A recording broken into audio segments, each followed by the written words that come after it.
Good afternoon, everyone, and welcome to Office Hours. Today's session is titled Making Patient Financial Responsibility More Manageable. And joining me as my guest is Evan Martin. He's the VP of Revenue Cycle at ZoomCare. Evan, just want to thank you for being here. How are you doing today? Doing great. Thanks for having me again, Stuart.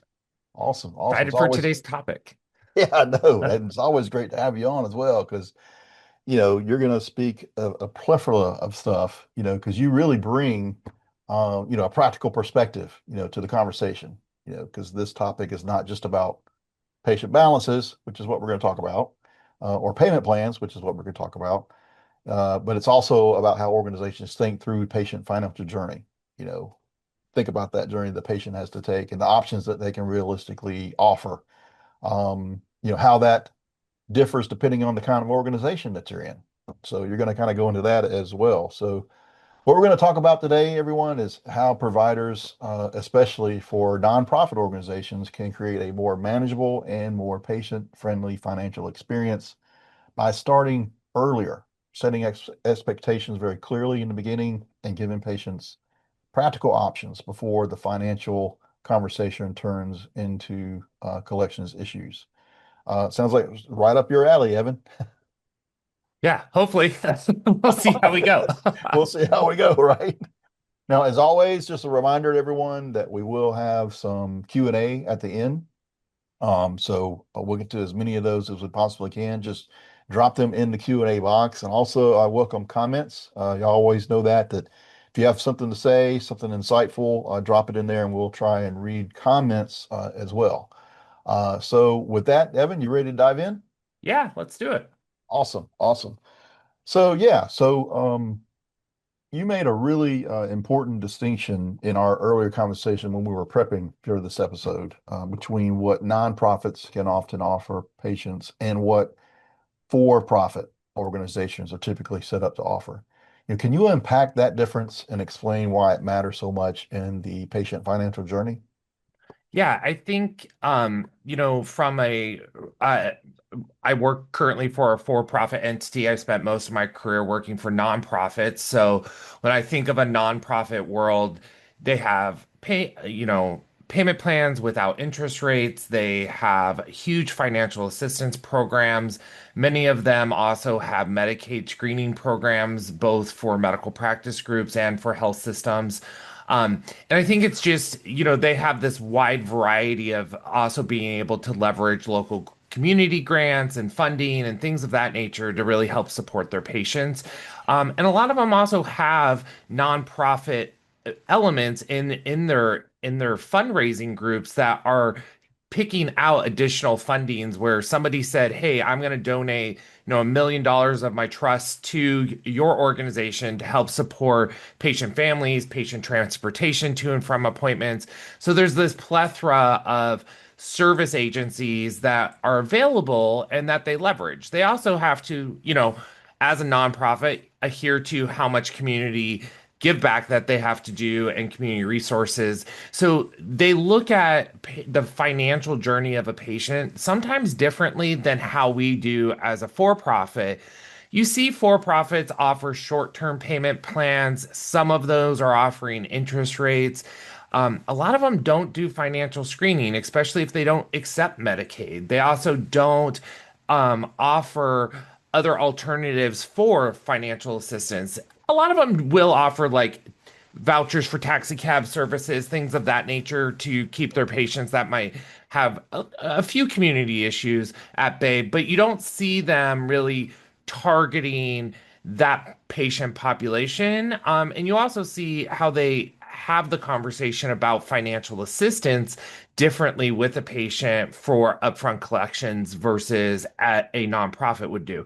So it does paint this light of if I'm a patient that might be going to a medical practice group that's for profit and then they refer me to a nonprofit, I start to question as a patient, and I've done it myself as a patient, say, well, why wouldn't I convert my care over to a nonprofit for both my primary care and for my specialty services? Because I have this plethora that's available to me if I'm in that financial bracket where I need those services. Right, right, exactly, exactly. And also, to that point, you said that for many for-profit organizations, the default option is often just a standard payment plan. Sometimes it's not very flexible in how it's designed. So what problems does that create for patients, especially those with lower balances or limited financial flexibility, to put it mildly?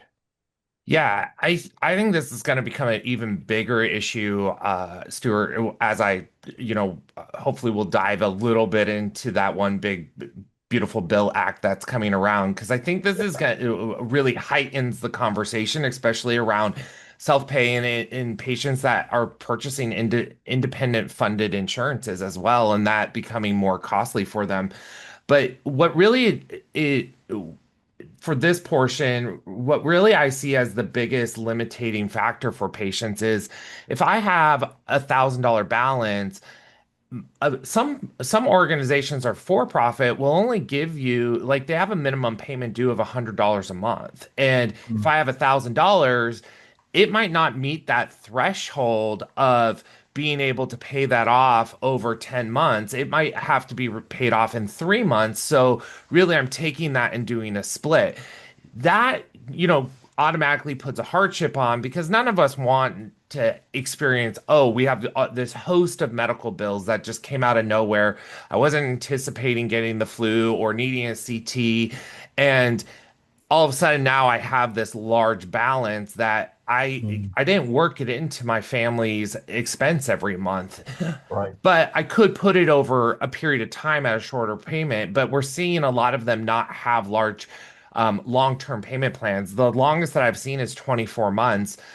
When we were shopping around at our competitors in the Pacific Northwest to see where did we fall, but those were for huge balances, like surgical balances, not for your traditional, hey, I went to an urgent care or I had to have an x-ray with a CT and all these additional labs done. And now my balance is right on, $700, $800, but that's still financial hardship for my family of three. And I don't, it might be because my partner doesn't work or my spouse doesn't work or I'm a single income household, a single parent, that type of deal. So everybody's situation is different, and we don't take that into consideration when we establish Mm. payment plans. We take it into what makes sense to do the quickest recovery and not have that AR sitting on our books.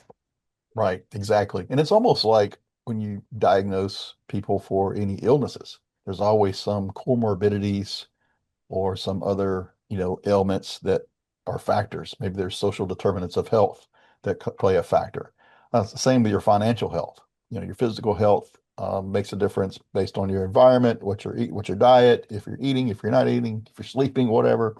But definitely with your financial, there are mitigating circumstances involved in that all day long, right? So what stood out in your comments was that this is not just about collection strategy. As you said earlier, it's just about let's pay off the AR because that seems to be the main concern. But how do you think about financial responsibility as part of the overall patient journey rather than just a back end revenue cycle event? Just kind of a deeper dive into the last statement you made. Yeah, I actually think, revenue cycle, we just had a leadership summit yesterday at work, and I started off my portion of the presentation when somebody was like telling everybody like what's going on, our initiatives here at ZoomCare. And my first words were revenue cycle equals patient experience, the whole portion, the whole cycle. So from point of the patient presenting for scheduling through their, if they go to bad debt collections, that is a patient's journey. It's their financial journey. And it's actually part of their mental health journey as well and has big impacts. If I all of a sudden can't afford my bill, it mentally drains on me, which then affects my actual physical health and in addition to my mental health. So I really look at the approach of patient collections and patient as a patient experience and wanting to give our patients and patients throughout the nation all the tools and resources that are possible for me to do in a for profit or in a non for profit instance we should be throwing the entire kitchen sink at all of our patients constantly of saying, here are all the different avenues we can help you with to help you have a true positive patient financial experience along with your medical patient experience. Mhm. Absolutely, absolutely. And you mentioned, that the conversation should start up front with, an estimate and to move quickly into what options the patient actually, has. Um, why is that sequence so important? And what changes when organizations do that before or at the time of service? I think what really changes is how the patients drive their own medical care and knowing what they can afford at that point in time. It also gives them the ability to do the shopping. Like, we are not just looking for the best quality location, we're also looking for what meets our financial means. So, at least giving our patients the upfront component is really critical and key. I think, the pricing transparency regulation has great intentions, and it did really push hospitals and major health systems to look at putting in estimators up front for patients. Where it falls is the patients don't know what diagnosis they're going to actually get or what level of acuity that they're going to map into, but it gives them a good enough range to get an idea of where they're going to start. Where we falter still from a regulatory perspective, and not that I want to add more work to my team and myself, but Right. as a medical practice group, we're not adhered to those same standards. We don't have to do estimates. We don't have to have estimator tools. And I think that, our approach at ZoomCare is to be as financially transparent as possible to our patients and give them, here's what the minimum is, here's what the maximum is for a cold instance, Mhm. a bladder infection, a general eye infection, ear infection, cold, no, sore throat. So we try to give them out there. We're not down to an estimator tool quite yet. We're still working through picking a who's the best partner for us given our different populations of health and different specialties that we're offering. But at the Mhm. same time, it's so transparent for the patient to be able to understand, and it's key too for our providers to understand that when they're telling a patient, hey, we could do a CT or we could start with an x-ray. The x-ray is going to cost you about X and the CT is going to cost you about Y, that the patient understands what's the benefits of both medically, but then also understands which one they want to select, or maybe they select both for the financial stake for Yeah. themselves. But Yeah. I think we're empowering the patient to make their own decision about their healthcare a little bit more. Right. And this is kind of a secondary question to that. I'm thinking just the competitive edge that you could bring to the table for your organization. I mean, if I'm a patient and I know I'm going to a place that's going to tell me, the best that they can, what the cost is going to be up front, as transparent as possible. They're going to give me choices and inform me, hey, if we do this test or do this process, it's going to cost X. And that give me options, to pay it. And that's kind of where that patient financial journey begins. Yep. And to me, I'm going there instead of the other clinic that says, have a seat, we'll call you back, they do what they do, and then all of a sudden you get this big bill because maybe they weren't covered, or maybe they had a high deductible, whatever the case may be. We assume most patients already know that information. I'm the kind of person who does know all that before I go, but not everybody does that. And so they're walking in blind, and so it helps you. It's kind of like a Jerry Maguire moment. Help me help you, right? Yep. So absolutely. Um, Yeah, I think one thing that everybody should consider, and I'm not a flyer person, like I don't look at a flyer when I go into my own provider's clinic, right? It's not, but I am looking at what's rolling on their TV screens and what's doing at that. And I think we have this beautiful world of smartphones and where we can leverage QR codes to drive our patients while they're waiting for that appointment to be able to go out to and have a QR code that takes them right to the financial page to say, here's where you can get your estimate. Here's what financial assistance tools we have for you. And then also, additionally, here's what you need to know about your financial journey today. So patients are looking for that. We just aren't putting it in mediums that are becoming accustomed for people to look Right. at. We're still going to the older models. Right, right. Thinking forward, embracing technology, instead of, just doing a status quo. It'll save a whole lot of money on paper, that's for sure. Yeah. Now, when you think about giving patients options, going back to the options that you give them, what does a meaningful set of options really look like? I mean, in other words, I mean, you kind of touched on it a little bit, Yeah. but in other words, what separates a patient-friendly financial experience from one that technically offers help but still leaves the patient stuck? Yeah, I think what sets them apart really is what's that plethora of options. So, I'll here at ZoomCare, for instance, what we're doing is we establish payment plans with the timelines of what our financial team will allow for and what that means is. And then we've also looked at partnering with other business partners out there who offer longer term payment plans at a reduced rate, potentially based off how fast the patient could pay off their invoice. And that one's really, I'm really proud of that partnership that we have picked. We're the first organization in the state of Oregon to partner with this group from the East Coast, where our patients, if they could pay, if I owe $100, let's say, for my portion of the responsibility, if I can pay most of it off right out of the gate within like a month period of time, I I can get a 13% discount. I could get anywhere from a 13 to 5% Mhm. discount on that.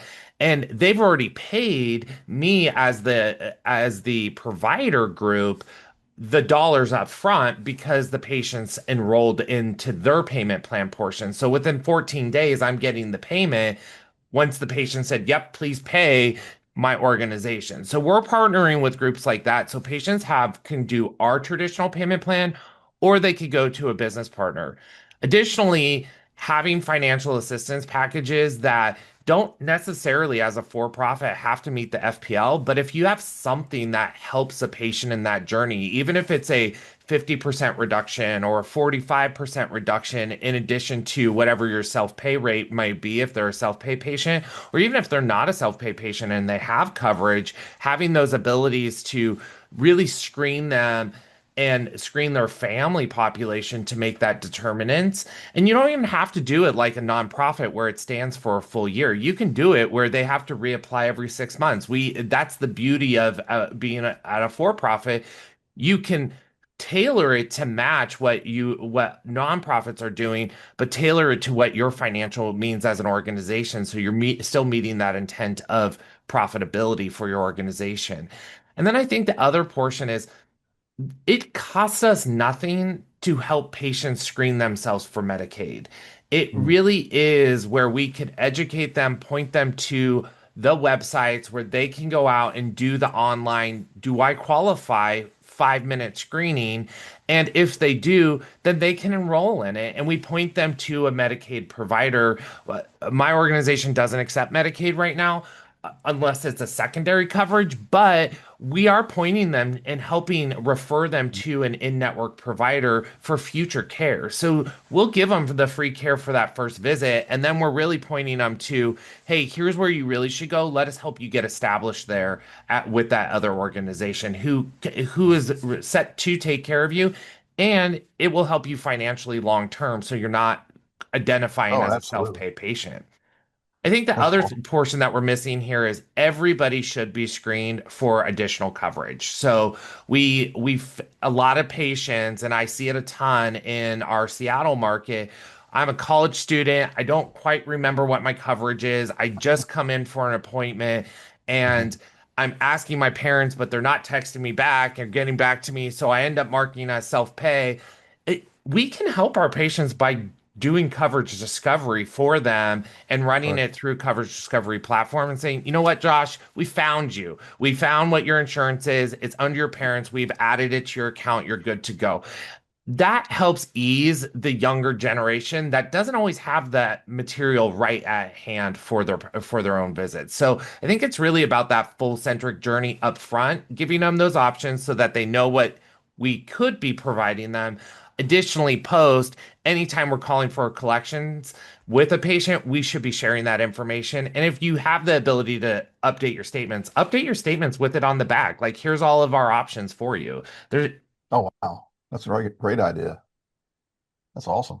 And then, because it sounds like you're listening, you're really looking out for the patient. I think that's amazing that when you really say throw the kitchen sink at them, you're throwing, the bathtub as well and the swimming pool, everything's going. So it's really going to help them, So it sounds like you're really listening to, what's going to really help them. So for organizations who are listening today, whether it's on demand or live with us here, especially for nonprofits, or especially for profits, groups that may not have the same flexibilities as nonprofits. What's the most realistic first step that they can take to make financial journey feel more manageable, if you will, and less adversarial for patients? I think the biggest thing first is if you don't offer a payment plan, any type of payment plan you could offer is the easiest to do, even if it's only a 3 month, right? Or a four Mhm. month. I think the other thing is when you look at it from a surgical perspective or a major procedure perspective, yes, we always want to get a deposit or as much as that down. History has shown point of service or pre-collection of service shows the best. But also giving your patient an option up front, letting them know, like, hey, we understand you might not be able to pay the full amount up front, but we can set that up in auto payments over a course of 3 months. Or, you know what, we're going to schedule your surgery 2 months out so that we at least have two-thirds of what it's going to be prior to your surgery up front. So there's ways that we could adjust our ability to help the patient up front, know what their cost is going to be. In addition, putting them in a prepayment plan or a post-payment plan model. It's perfectly acceptable and capable of doing that. Awesome, awesome. Well, Evan, that's all the questions I have. And I could probably go on and on and on, but I really want to get to the audience. So I just want to remind everyone, if you have a question, feel free to drop it in the Q&A. And again, if you have a comment or some insights, we'll be happy to get to those as soon as possible. So looking into the audience questions, I do have one here. How do you operationalize these financial conversations at the point of service without making patients feel pressured or making staff uncomfortable? That's an age-old question. That's been That around is an for age-old question. like We really are, we're leveraging the QR code actually. So our staff will say, hey, we need to collect you have a copay due of $10 today. Also, we see that you have an outstanding balance of $100. Would you like to take care of that today? And if a patient says, oh, I can't, then we say, that's okay. Let's go ahead and have you scan this QR code. It'll point you to what financial services options we have and what payment plan options you have as well.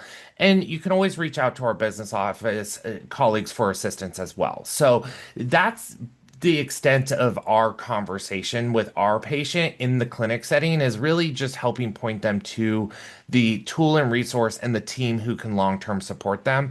And then when the patient does call in or we send out that first statement, we follow it up with a message as well, linking them over to our financial assistance page, letting them see what options we have available. So we really are just trying to put the material in the patient's hand and let them guide their journey and ask us the questions versus us saying, "Hey, let's sign you up for this," or "We recommend you do this." We've had some success too. We had a patient with a large balance, and with our partnership with, I don't know, is it okay to say their name on here, sure, go ahead. Stuart? Yeah. Able Pay. That patient actually was able to set up a payment plan a little bit longer than what we could offer at a reduced rate, and they did get that savings as well. So it was super helpful for them.